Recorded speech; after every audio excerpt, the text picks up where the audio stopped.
शहर की सबसे बड़ी जेल जो शहर के बाहर बनी हुई थी, उसकी एक कोठरी में धीमे धीमे जलता हुआ बल्ब अचानक से बंद हो गया। जेलर और दूसरे हवलदार अचानक से बंद हुई लाइट से हैरान हो गए। कोई जाकर लाइट चेक करो। यह शहर भी ना इतनी तरक्की कर ली, मगर अभी भी यहाँ पर बेसिक फैसिलिटीज भी नहीं है। जाओ जाकर देखो लाइट को क्या हुआ है। जेलर के कहने पर हवलदार चेक करने के लिए जेल की कोठरी से बाहर चले जाता है। कोठरी में जेलर और कैदी ही रह जाते हैं। अचानक उस कैदी की आंखें लाल होने लगती हैं। वो अपनी जगह पर खड़ा हो जाता है और अपने हाथों को लंबा करके जेलर की गर्दन पकड़ लेता है। इंस्पेक्टर, ये सब क्या है? इतनी सारी फाइल्स अभी तक सुनवाई के लिए बाकी है। इंडियन पेनल कोड का तो काम ही बहुत स्लो है। कैदी मर जाता है मगर उसकी सुनवाई ही नहीं हो पाती।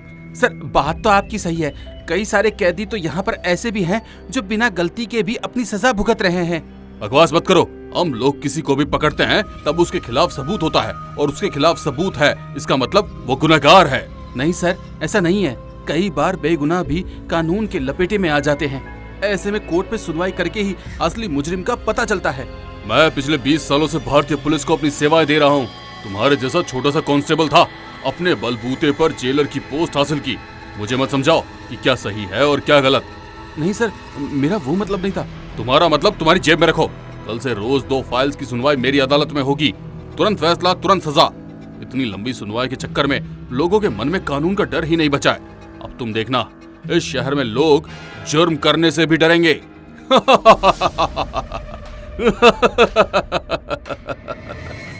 अगले दिन सुबह सारे कैदी और हवलदार जेल की प्रार्थना सभा में इकट्ठे होकर प्रार्थना कर रहे थे। प्रार्थना सभा में प्रार्थना के खत्म होने के बाद जेलर सभी कैदियों के बीच में से चहलकदमी करने लगे। आप सब लोग यहाँ पर किसी न किसी जुर्म की सजा काट रहे हैं या फिर अपने लिए सजा मुकर्रर होने का इंतजार कर रहे हैं, मगर जो लोग सजा काट रहे हैं, मेरी नजर में कानून ने उन्हें बहुत कम सजा दी है।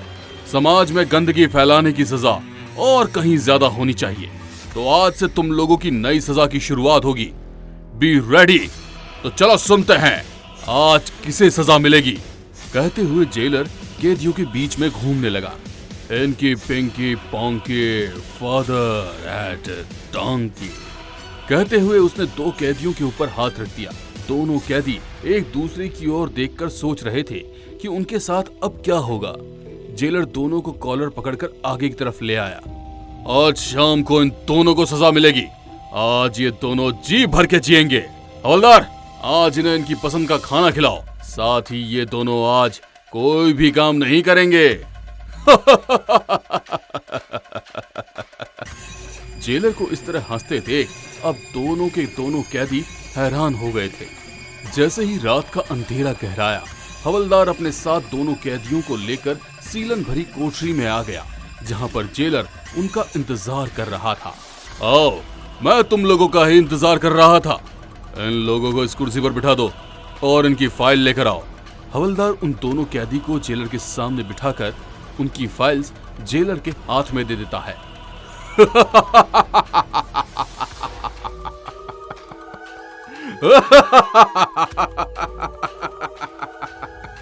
रामेश्वर, तुम अपनी पत्नी के कत्ल के इल्जाम में जेल में अपनी सजा काट रहे हो। कोई अपनी पत्नी को कैसे मार सकता है भाई? तुम्हें तो कड़ी सजा मिलनी चाहिए। और महेश, तुमने संपत्ति के लालच में अपने भाई पर हमला किया था। वो तो बेचारे की किस्मत अच्छी थी कि बच गया, वरना तुमने तो उसे मारने का पूरा इंतजाम कर रखा था। तुम लोगों को कितना समझाऊं, धन दौलत जमीन जायदाद सब कुछ यहीं रखा रह जाता है। कोई बात नहीं, अब अच्छे से समझ में आ जाएगा। पहले रामेश्वर, तुम्हारी बारी है। कहते हुए जेलर ने रामेश्वर की गर्दन पकड़कर सामने रखे पानी के टैंक में डुबो दी। रामेश्वर पानी में डूबने के कारण तड़प रहा था। जेलर को उसको तड़पते हुए देख बहुत मजा आया। जेलर ने कुछ देर बाद उसकी गर्दन बाहर निकाली। पानी से बाहर आते ही रामेश्वर जोर जोर से सांस लेने लगा। कुछ देर नॉर्मल हुआ ही था कि जेलर ने पास रखी पेड़ पौधे काटने वाली कैंची से धीरे धीरे उसकी उंगलियां काटने लगा।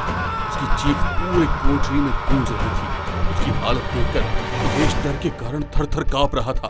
जेलर ने हैवानियत की हद पार कर दी और कैंची से उसके हाथ के छोटे छोटे टुकड़े कर दिए।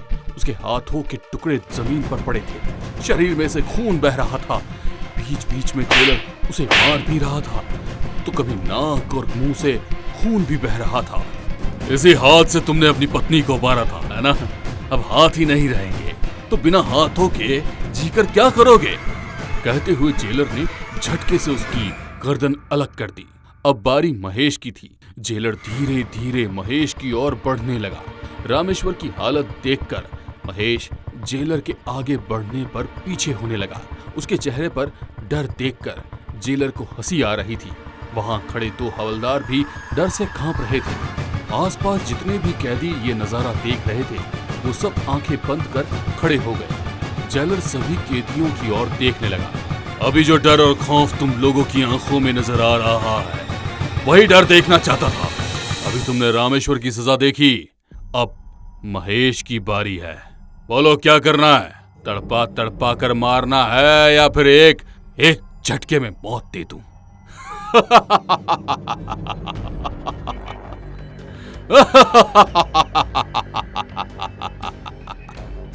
सर महेश को छोड़ दीजिए। हमें सीनियर को जवाब देना मुश्किल हो जाएगा। रामेश्वर के साथ क्या हुआ? एक ही दिन में 2 लोगों की मौत। सीनियर के साथ साथ मीडिया वाले भी हमें परेशान करेंगे। सर रहने दीजिए, सर रहने दीजिए। तुमने मुझे क्या बच्चा समझा है? जेल के बाहर किसी को कानो कान खबर भी नहीं होगी कैदियों के साथ क्या हो रहा है। रामेश्वर महेश दोनों को जेल के पिछवाड़े में गाड़ देना। मगर महेश तो अभी जिंदा है। हाँ अभी जिंदा है, मगर जमीन में गड़ने के बाद नहीं रहेगा। इसकी सजा यही है कि इसे जिंदा ही गाड़ दो। जब ये एक एक सांस के लिए तड़पेगा तब बहुत मजा आएगा। मुझे माफ कर दीजिए सर, मुझे माफ कर दीजिए प्लीज। ऐसा मत कीजिए, ऐसा मत कीजिए साहब। जेलर ने आगे बढ़कर अपने एक हाथ से उसके बाल पकड़े जिससे उसकी गर्दन झुक गई। जेलर ने तुरंत एक चांटा उसके गाल पर मारा। जेलर के हाथ जोरदार चांटा खाकर एक कोने में गिर गया। उसके सिर से खून बहने लगा। एक हवलदार ने रामेश्वर की लाश के टुकड़े बटोरे और दूसरे हवलदार ने महेश को पकड़ा। महेश खुद को बचाने के लिए चीखता चिल्लाता रहा। सारे कैदी ये नजारा देख रहे थे। सभी में खौफ का माहौल हो गया। अब जेलर हर दूसरे दिन किसी न किसी कैदी को अपने हिसाब से सजा देता। कुछ कैदी जो इस सजा को झेल जाते खुद अपने लिए भगवान से मौत मांग रहे। दबी जुबान में ही सही सब दूर जेल में हो रहे अत्याचार की चर्चा हो रही थी। कई लोग इसके खिलाफ थे मगर जेलर के अत्याचार की गवाही कोई भी देने को तैयार नहीं था। जेलर हर मौत, हर दर्द को एक हादसा बना देता। ऐसे ही एक दिन जेल में कैदी रुपेश की बारी आई। रुपेश अपने पिता के कत्ल की सजा भुगत रहा था। रुपेश के पिता शराब पीकर उसके परिवार वालों को परेशान करते थे। ऐसे ही एक दिन वो अपनी पत्नी से मारपीट कर रहे थे। तब अपनी मां को बचाने के लिए रुपेश ने उन पर वार कर दिया था। अचानक हुए हमले के लिए वो तैयार नहीं थे और कुछ उम्र का तकाजा कह लो या बेटे के हाथ की मार, ऑन द स्पॉट ही उनकी डेथ हो गई थी। रुपेश को कई बार जेलर के रूप में अपने पापा नजर आते थे जो अपनी खुशी के लिए दूसरों को तकलीफ देते। जेलर की सजा से बचने के लिए रुपेश ने खुद ही सुसाइड कर लिया। इसने तो खुद को ही मार लिया। सारा मजा ही गिरगिरा हो गया। अब आज का एंटरटेनमेंट कैसे होगा? सर कैदियों में वैसे ही आपका बहुत खौफ है। कुछ दिनों के लिए ये खूनी खेल बंद कर दीजिए। हवलदार के कहने पर जेलर गुस्से में उसकी ओर देखने लगा। तू मुझे सिखाएगा कि क्या करना है और क्या नहीं? कोई बात नहीं, आज के एंटरटेनमेंट का इंतजाम हो गया। आज की सजा तुझे मिलेगी। कहते हुए जेलर ने पास में लगे बल्ब को अपने हाथों से फोड़ दिया। दूर दूर तक अंधेरा हो गया। जेलर ने बल्ब की तार से हवलदार को करंट लगा दिया। करंट लगने से हवलदार जोर जोर से चिल्ला रहा था। उसकी चीख से पास पड़ी रुपेश की बॉडी में हरकत होने लगी जो जेलर को नजर नहीं आई। अगले दिन फिर दूसरे कैदी का नंबर था। ऐसी ही एक कोठरी में धीमे धीमे चलता हुआ बल्ब अचानक बंद हो गया। जेलर और दूसरे हवलदार अचानक से बंद हुई लाइट से हैरान हो गए। वो जाकर लाइट चेक करो।